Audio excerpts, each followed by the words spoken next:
What's up, guys? LQ here with the LQ Review. Thank you so much for joining me here at my YouTube channel. This is where I talk about the geeky, nerdy stuff that I love to talk about. And right now, let's talk about the new Netflix film, Back in Action, starring Cameron Diaz and Jamie Foxx. Literally, back in action. So this film, the title kind of has two meanings, right? You've got the plot of the film that involves two secret agents, two spies who kind of fake their deaths, go off the grid, and then years later they're drawn back into the spy world, and they're back in action. But really, Cameron Diaz and Jamie Foxx have been out of action for a long time, right? Jamie Foxx unfortunately had the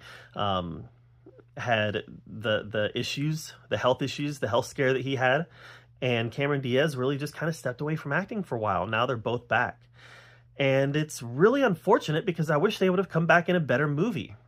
Now, this movie isn't terrible, but it's also not particularly good.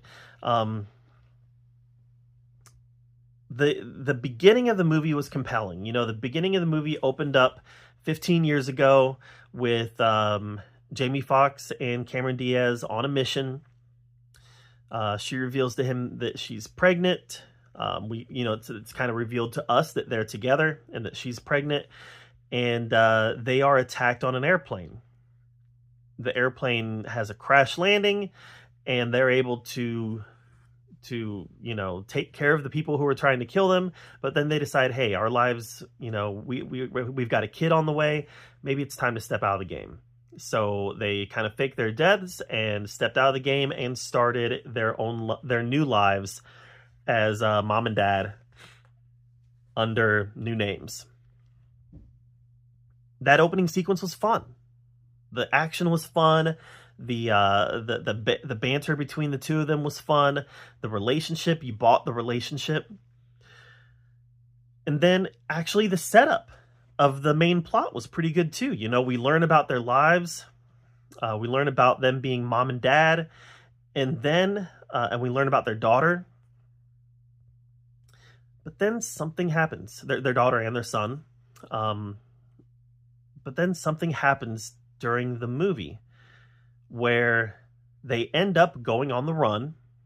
Assassins find out that they're still alive, and the assassins come after them. And they pick their kids up from school, take their kids out, and they end up going on the run to go find this this box that the bad guys are after. And then they make a choice. To the film director and the writers make a choice that they're not going to tell the kids what's going on right away.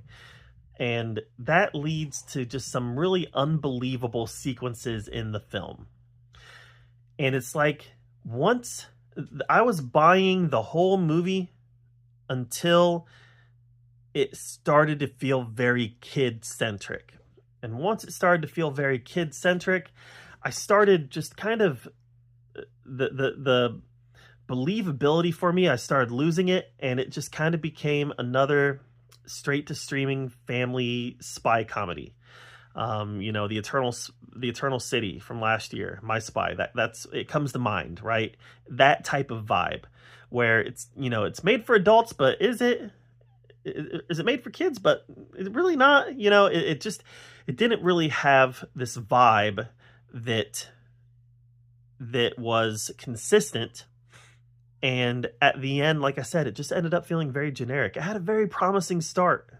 Probably the first third of this movie was really promising, and then it just kind of went off the rails a little bit, and by the end I was honestly a little bored. So this was a movie that had potential, and it just didn't quite live up to it. So if you've got nothing going on a Friday night, find something else to do. Don't watch this. Save this for like a Sunday morning or something, right? When it's a snowy day outside. It's 16 degrees here today. This is the type of day to just, okay, I've got nothing else to do. Let's turn this on, because it really is not worth your time. So, which saddens me to say, because I really like Jamie Foxx and I really like Cameron Diaz, but this one's just not really worth your time. All right, guys. Have you watched Back in Action? If so, what did you think of it? Let me know in the comments down below. while you're down there commenting, make sure that you subscribe to my channel. And until next time, we'll see you guys later.